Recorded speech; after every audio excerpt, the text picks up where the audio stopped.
क्या आपने कभी कैफे कॉफी डे में कॉफी पी है? अगर पी है तो आपको ये पता होना चाहिए कि माइंड ट्री का जो भी टेक ओवर हो रहा है ना एलएनटी के द्वारा, उसके पीछे जो रीजन है इस टेक ओवर का, तो वो आपकी कॉफी ही है। एलएनटी और माइंड ट्री का जो मर्जर है ना, उसके पीछे का बैकग्राउंड क्या है, क्या कारण है, किस तरह से ये बैकग्राउंड डेवलप हुआ और किस तरह से एक दूसरे के साथ ये कंपनी मिलने जा रही है, ये पूरी की पूरी एक्सप्लेनेशन देने वाला हूं इस वीडियो के अंदर में।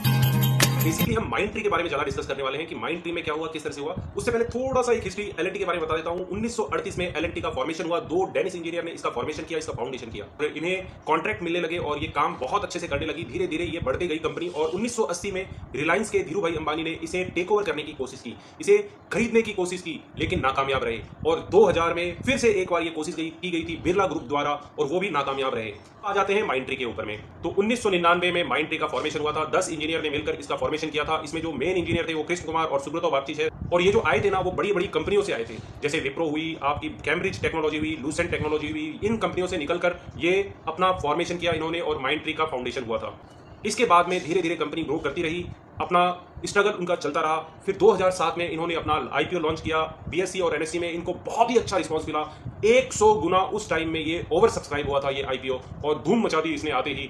इसी दौरान एलएनटी में क्या हो रहा था, तो 1996 में एक कंपनी का जन्म हुआ था एलएनटी के अंदर में, एलएनटी इन्फोटेक के नाम पर, और उसकी लिस्टिंग उन्होंने 2016 में करवाई थी। और इन्होंने ये देखा कि जो सॉफ्टवेयर फील्ड है ना, उसके अंदर प्रॉफिट बहुत अच्छा है और रेवेन्यू ग्रोथ भी अच्छी है और ये एक ग्रोइंग फील्ड है और 30% 32% की ग्रोथ इसमें देखी गई थी। फील्ड में इतनी अच्छी ग्रोथ देखने के बाद में इनका मन किया कि भाई और कंपनी को एक्वायर किया जाए और कंपनी को खरीदा जाए।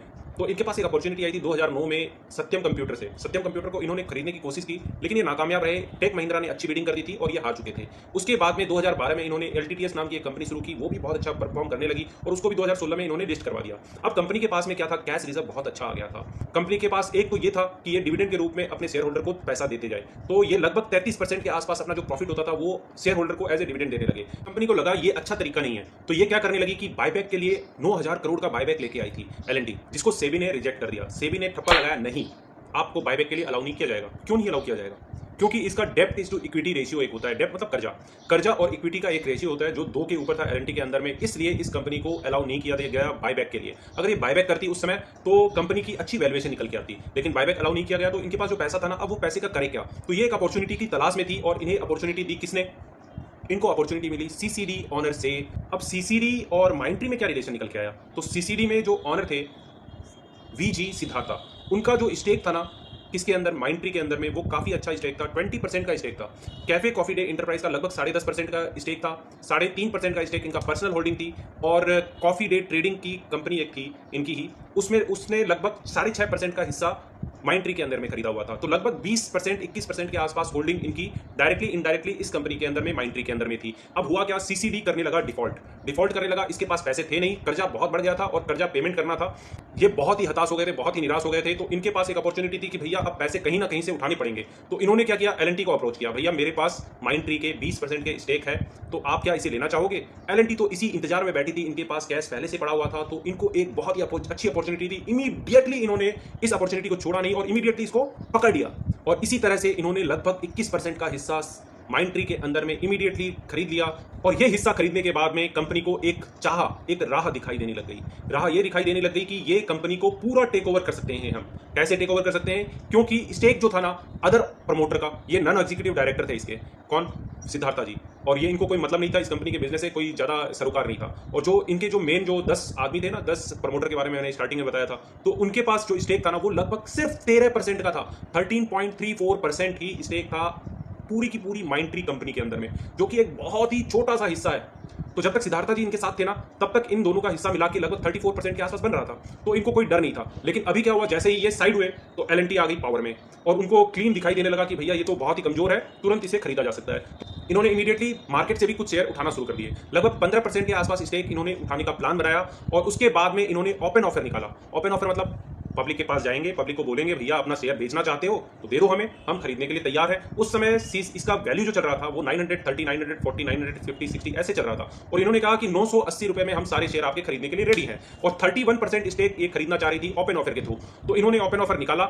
इसी दौरान क्या हुआ, माइंड ट्री के जो ऑनर थे, जो 13% होल्ड कर रहे थे, जो 10 ऑनर जो मिला जुला के कृष्णकांत जी ये सब थे, उन्होंने आनंद फानन में अपने बयानबाजी शुरू कर दी। उनको बिल्कुल भी अच्छा नहीं लग रहा था। उन्होंने कहा ये एक हॉस्टाइल टेक ओवर है। इन्होंने कहा कि हमने खेती की, हमने अपने अच्छे बीज बोए और हमने पेड़ों को पौधों को बढ़ने दिया, और अब हमें जब खाने का टाइम आया, जब उसे खाना चाह रहे हैं, तो एलएनटी जैसा एक टॉर्नेडो आ गया और जो पूरे खेत को बर्बाद करना चाह रहा है। इसी तरह से रसाकसी चलती रही और बायबैक का जो प्रपोजल था वो रिजेक्ट हो गया, और रिजेक्ट होने के बाद में आसानी से एलएनटी ने ओपन ऑफर के थ्रू काफी अच्छा स्टेक इस कंपनी के अंदर में खरीद लिया। और जो बड़ी बड़ी कंपनियां थी, जैसे सिंगापुर बेस्ड नालंदा कैपिटल थी, यूटीआई म्यूचुअल फंड थे, इनके लगभग 10% से ऊपर स्टेक नालंदा कैपिटल का था, और यूटीआई में लगभग 3% का स्टेक था। तो ये 13-14% ये मिला के लगभग इन्होंने 60% का हिस्सा इस कंपनी के अंदर में 2019 में जून तक खरीद लिया था। 61% का हिस्सा इस कंपनी में इनका आसानी से बन गया, और इसके बाद में अब जैसे ही 51% हुआ ना इसका स्टेक, तो इमीडिएटली इन्होंने कंट्रोल लेना शुरू कर दिया, और इन्होंने इसके सीएनएमडी को चेंज कर दिया, इनके जो मैनेजिंग डायरेक्टर थे उनको चेंज कर दिया और नए डायरेक्टर लेकर आ गए। अब धीरे धीरे समय बीता, और इसके बाद में इन्होंने क्या किया कि हम तो मर्ज करेंगे। किसको मर्ज करेंगे?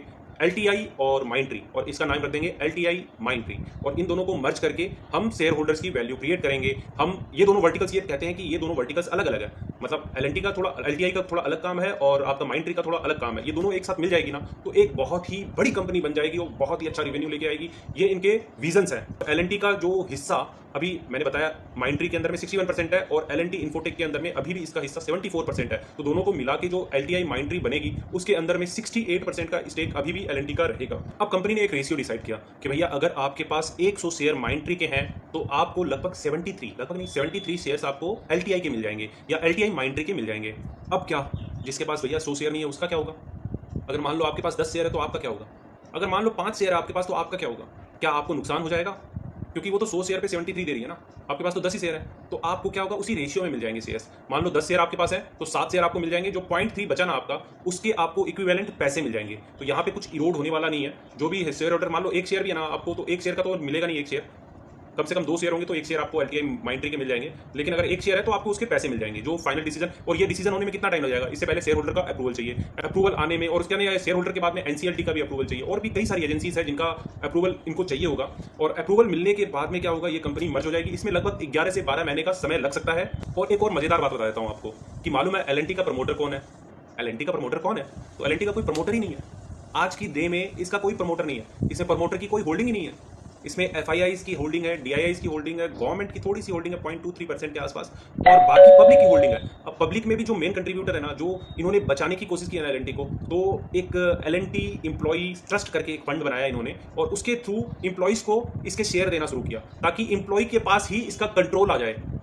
अभी जो सबसे बड़ा स्टेक होल्डर है, 14% का स्टेक आपके पास एलएनटी एम्प्लॉय ट्रस्ट के पास है। तो समझ सकते हैं बिना प्रमोटर के भी कंपनी इतनी अच्छी रन कर सकती है। और इसमें जो सबसे बड़ा किरदार निभाया है ना, किसने? एक बंदे ने निभाया है, वो है एएम नायक जी। आपको कमेंट करके जरूर बताना है कि आपको ये वीडियो कैसा लगा, ये जानकारी कैसी लगी।